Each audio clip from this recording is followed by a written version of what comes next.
kalimah la ilaha illallah. Baik, fadilah berikutnya, orang yang mengucapkan kalimah tauhid atau ada kalimah tauhid dalam keyakinannya, maka haram dizalimi harta dan nyawanya. Haram mengganggu, menyakiti orang yang di dalam dadanya ada la ilaha illallah.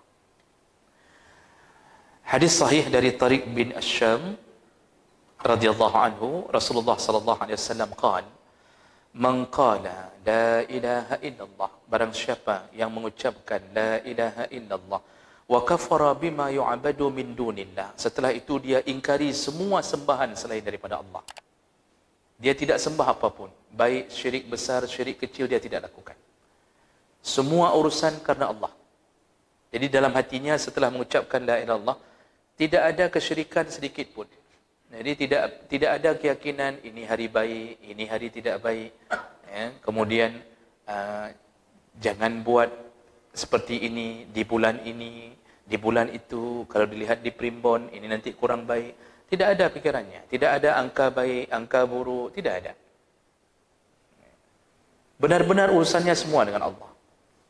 Kalau nabrak kucing, tidak ada rasa takutnya kecuali karena Allah. Jadi rasa takut karena nabrak kucing, karena itu makhluk Allah. Jadi yang model lepaskan baju, lalu bungkus kucing dengan baju, pulang bagi-bagi garam, itu tidak ada dalam hatinya. Itu khurafat itu beredar di masyarakat. Nabrak kucing, berhenti, buka baju, harus baju yang dipakai. Padahal baju ni baru kita beli 400,000. Harus baju dipakai. Bungkus kucing, tanam, pulang, bagi-bagi garam. Dengan harapan kucing itu jangan menjadi sial baginya. Jadi jangan sampai nanti datang ke rumahnya kuntil kucing. Itu harapannya. Bagi itu garam, bagi-bagi. Itu melekat di dalam hati orang yang tidak bertauhid dengan benar. Ini khurafat dan ini kesyirikan. Nabrak kucing begitu kita perlakukan. Nabrak orang lari. Nabrak anak orang lari. Nabrak kucing begitu. Makanya kadang-kadang kita ini solat tapi tauhid tidak benar. Masih ada kepercayaan yang menyentuh keyakinan kita, seakan-akan ada ketergantungan kepada makhluk lain selain daripada Allah. Itu ada model kaligrafi yang dijual. Yang kaligrafi itu nama-nama Ashabul Kahfi. Nama-nama Ashabul Kahfi yang 7 orang itu, dengan nama anjing ditaruh di tengah. Kitmir. Ini dijual. Kalau bapa ada di rumah, diam-diam saja. Nanti tinggal pindahkan. Itu kaligrafi itu dijual, lalu dipasang di rumah dengan harapan pembawa berkah dan menolak bala. Jadi, apa hubungannya dengan Ashabul Kahfi, lalu anjingnya ditaruh di tengah? Ini sampai hari ini enggak terjawab. Yang tahu yang buat.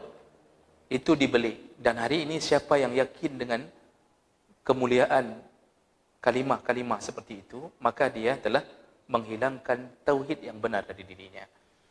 Jadi ini yang bermasalah itu apabila orang tidak benar tauhidnya.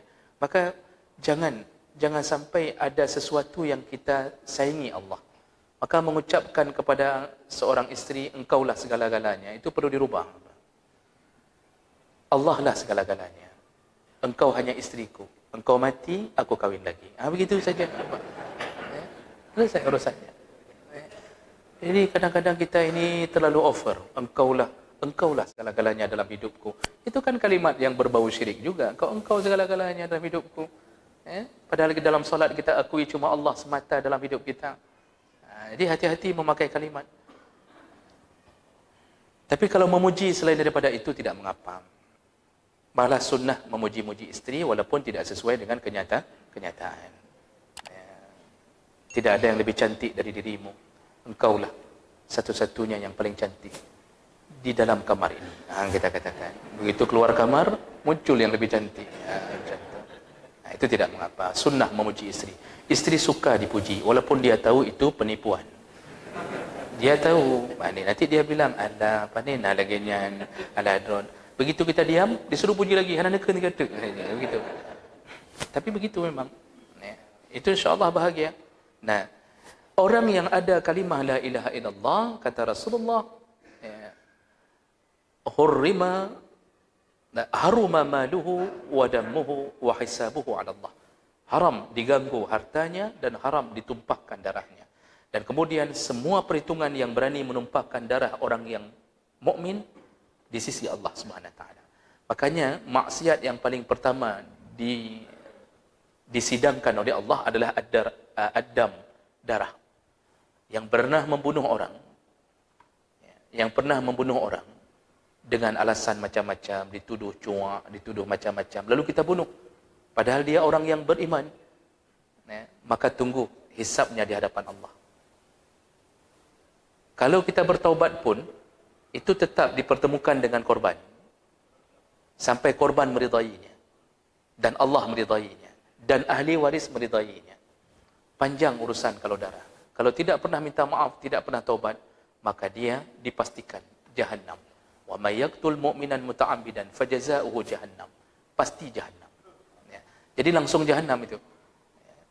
Enggak ada neraka-neraka lain. Pembunuh yang bukan hak dibunuh. Karena yang hak dibunuh itu cuma beberapa orang berdasarkan hak dalam fiqh, dalam syariat.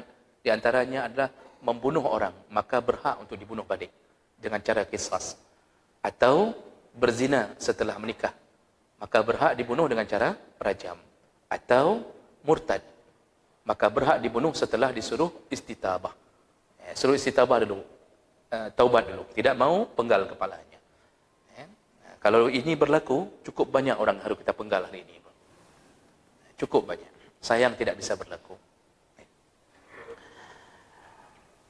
Ada hadis dari Ibnu Umar radhiyallahu anhu, anna Rasulullah sallallahu alaihi wasallam qala, "Umirtu an uqatila an-nas hatta yashhadu an la ilaha illallah wa anna Muhammadar Rasulullah wa yuqimus shalah wa yu'tuz zakah. Fa idza fa'alu dhalika 'asamu minni dima'ahum wa amwalahum illa bihaqqil Islam wa hisabuhum 'ala Allah." Kata Rasulullah, aku disuruh oleh Allah untuk memerangi orang-orang sampai dia mengucapkan syahadat, asyhadu an la ilaha illallah wa anna Muhammadar Rasulullah, lalu dia mendirikan salat dan membayar zakat. Kalau dia sudah mengucapkan kalimah itu, maka haramlah untuk kuganggu darahnya dan haramlah untuk kuganggu hartanya. Kalau diganggu juga, wa hisabuhum 'ala Allah, maka dia berurusan nanti dengan Allah. Jadi ini yang paling banyak dimanfaatkan oleh orang kafir untuk menuduh Islam bahawa kita agama radikal. Kita ini biang teroris. Karena Rasulullah mengatakan, aku disuruh oleh Allah untuk memerangi seseorang, memerangi orang sampai mengucapkan la ilaha illallah. Lalu orang-orang akan mengatakan, lihat Islam, bagaimana ajarannya. Orang disuruh bunuh sampai mengucap la ilaha illallah. Ini ada yang perlu dipahami tafsirnya, tafsir hadis ini. Suruhan Nabi ini itu kepada orang kafir harbi. Orang kafir harbi disuruh perangi kecuali mereka bertaubat. Mereka masuk ke dalam Islam, baru berhenti untuk memerangi mereka. Bukan suruhan kepada kafir selain harbi. Kafir zimmi, muahid, musta'an, itu tidak dibolehkan untuk mengganggunya. Tak boleh. Ganggu Cina di Lok Sepami, tak boleh, Pak. Lalu kita todong pisau, ucap tidak la ilaha illallah. Kalau tidak, aku bunuh. Tidak boleh. Itu bukan kafir harbi. Kafir harbi yang memerangi kita yang disuruh ini dalam hadis. Lalu kita harus pahami asbabul wurud hadis ini.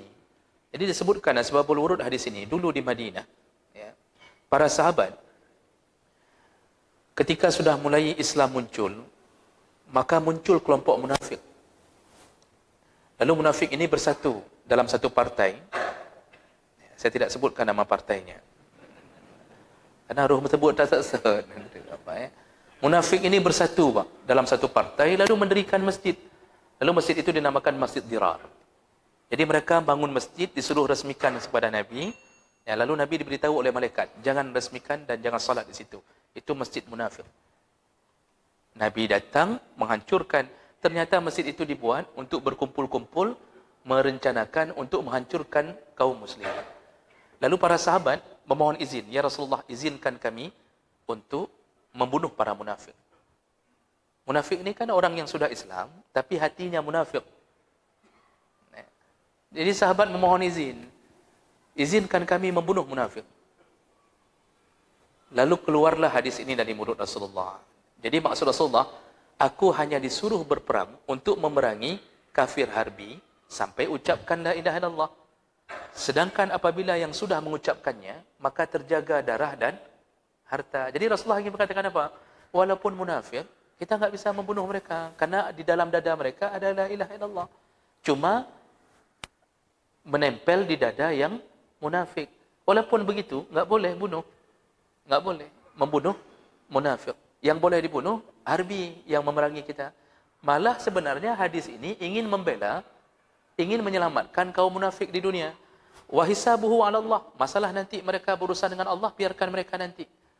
Yang munafik enggak bisa kita bunuh langsung karena ada kalimah itu di dalam dadanya. Jadi hadis ini malah menyelamatkan munafik. Nah, jadi orang hari ini mengambil hadis ini menuduh Islam. Seakan-akan ketemu sama siapapun bunuh. Kejadian bom-bom bunuh diri dianggap gara-gara hadis ini. Enggak faham, tidak baca syarah hadis. Malah hadis ini menyelamatkan orang-orang yang berla ilaha illallah.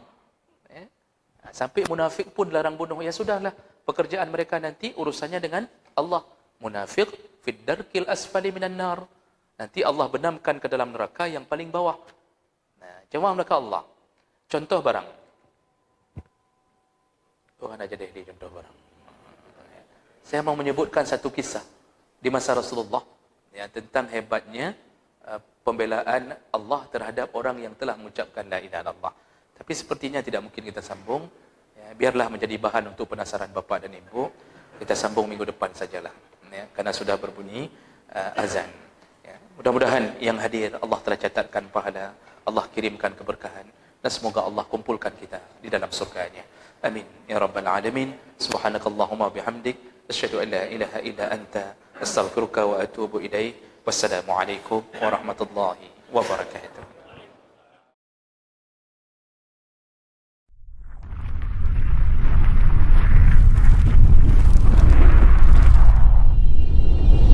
Thank you.